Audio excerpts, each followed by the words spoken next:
Assalamualaikum Sobat Football United ya. Di salah satu konten sebelumnya, oh ya by the way, outdoor lagi ya. Gue bikin kontennya di pagi hari, sebenarnya yang tidak terlalu pagi jamnya, cuman karena musim dingin jadi masih terasa gelap begitu. Oke, Bruno Fernandes ya. Ada interview yang menurut gue ini kan dilakukan kabarnya ya sekitar bulan November, sekitar pertandingan menghadapi Bournemouth, dilakukan dengan media Portugal. Dan menurut gue ini seperti kayak Bruno nih meluapkan emosinya ya, curhat lah tentang apa yang dia rasakan dengan klub. Dan ini triggernya adalah situasi di bursa transfer musim panas yang kemarin. Dan menurut gue ini akan membuat spekulasi lagi tentang Bruno Fernandes di musim panas tahun depan ya. Dimana di musim panas tahun depan dia akan menyisakan 1 tahun kontrak bersama dengan Manchester United. Karena kontraknya sendiri akan berakhir di tahun 2027. Pada saat itu ada Piala Dunia, kita tahu.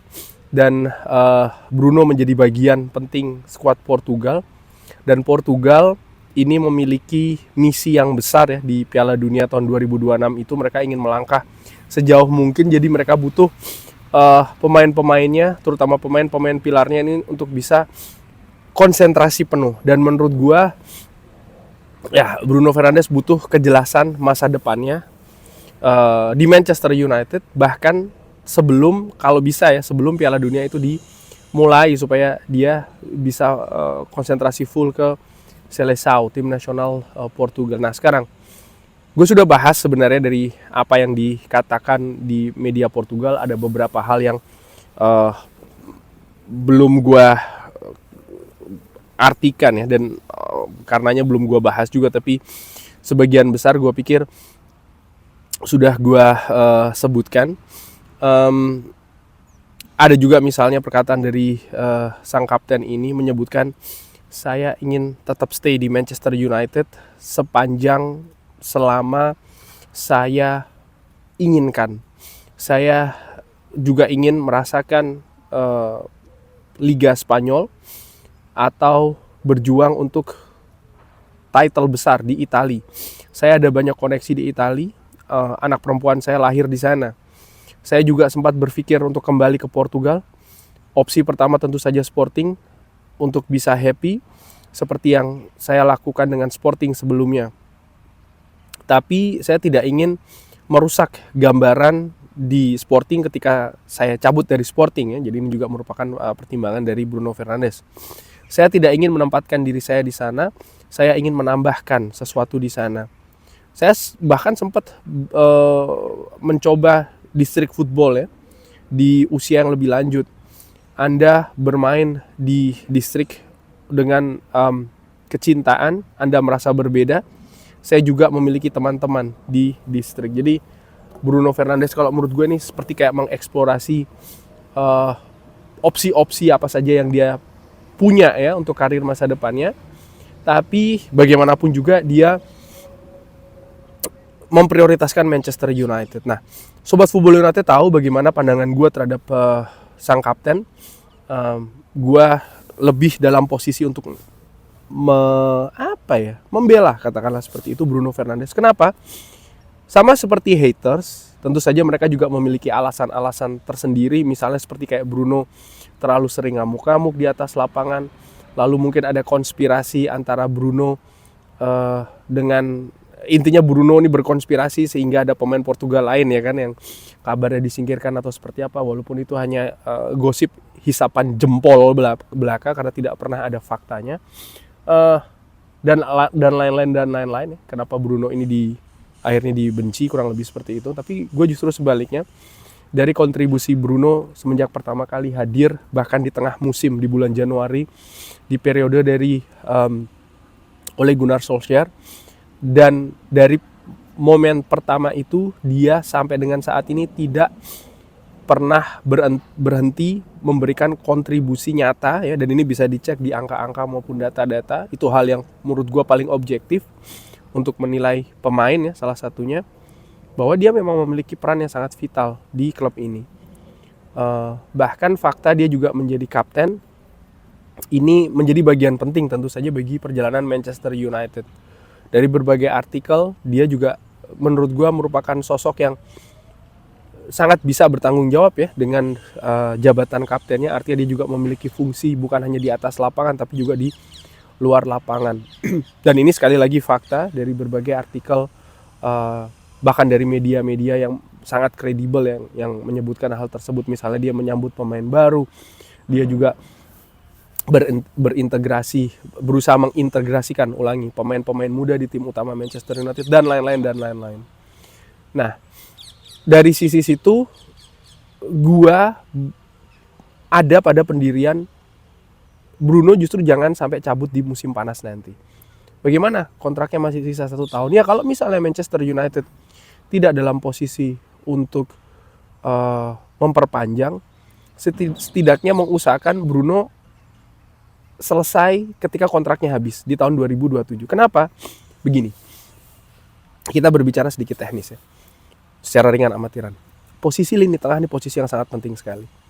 Di musim panas tahun depan ada kemungkinan Casemiro cabut. Fakta Casemiro musim ini menjadi bagian penting, bagian vital di lini tengah Manchester United. Sejauh ini tidak terbantahkan ya, luar biasa.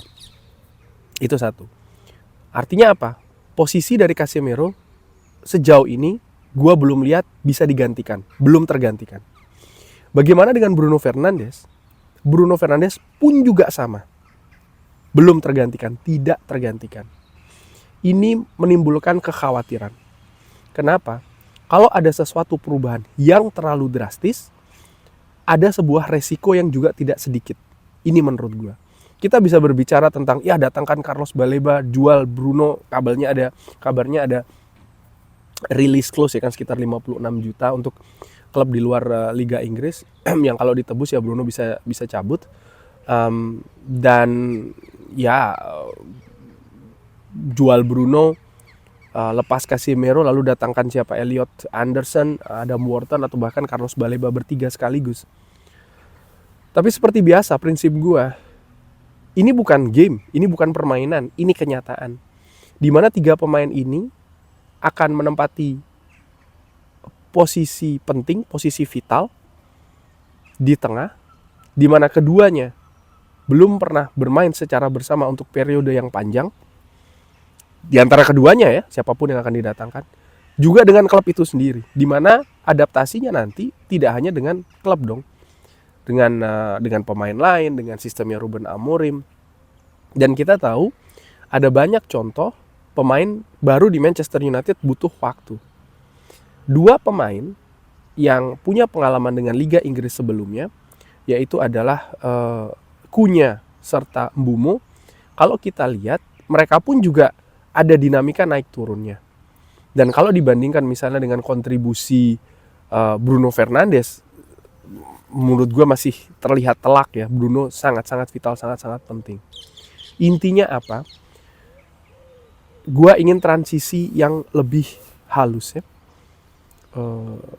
Kehilangan 2 pemain vital sekaligus, lalu mengganti dengan 2 pemain lainnya, ini juga gue pinginnya step by step itu. Ada proses juga di sana. Sehingga misalnya Bruno ini akan berakhir di tahun 2027, lalu Manchester United ini merekrut pemain baru untuk posisi lini tengah di musim panas nanti, mau 2 mau 1, akan ada integrasi di sana. Gue bisa mengambil contoh misalnya untuk posisi penjaga gawang ya. Bagi sobat Football United yang ingat, sekitar 2 tahun yang lalu ketika David De Gea ada di periode tidak jelas, gue katakan gue inginnya Manchester United mendatangkan kiper baru, tapi David De Gea masih ada di tim. Tentu saja harus ada komunikasi yang dilakukan yang mengenai peran yang akan berkurang dan lain-lain, tapi ada transisi di sana. Pergantian secara drastis, sekali lagi ini membuat kekhawatiran. Belum lagi kalau kita berbicara tentang proses ya dari Manchester United. Mereka punya sesuatu yang ingin mereka capai di tahun 2028. Tapi kalau mereka mengganti secara drastis, dan apalagi yang mereka copot ini adalah fakta sekali lagi ya, pemain paling vital, pemain paling penting, bisa dibilang mungkin pemain berkualitas yang ada di klub saat ini kan menimbulkan kekhawatiran juga. Gue bukannya tutup mata bahwa memang ada suatu waktu Bruno harus cabut gitu. Dia sudah usia berapa sekarang? 30, 31. Artinya waktu ini akan terus bertambah.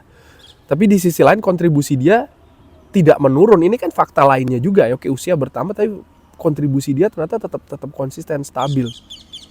Artinya harus dicari sesuatu jalan tengah ya, solusi yang paling oke di situasi seperti ini.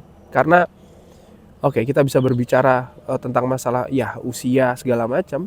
Mungkin para haters juga berpikir Bruno terlalu individual dan bla bla bla. Yang sisi lain gue juga tidak heran gitu ya, karena fakta-fakta created chances, key passes, artinya dia menyediakan bola-bola untuk pemain lainnya tapi dianggap egois. Gue nggak jelas ini ngerti seperti apa gitu. Tapi but anyway, gue merasa kalau kita berbicara tentang musim panas tahun depan, gue berpikir ada pemain-pemain lain kan yang seharusnya tidak perlu diperdebatkan lagi, tidak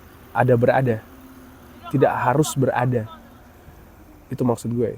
Jadi ada pemain-pemain lain yang sebenarnya tidak harus berada lagi di Manchester United. Bagaimana menurut Sobat Football United? Seperti biasa silahkan drop di kolom komen. Terima kasih sudah menyaksikan. Jangan lupa like, sholat, dan juga subscribe. Wassalamualaikum warahmatullahi wabarakatuh. Thank you.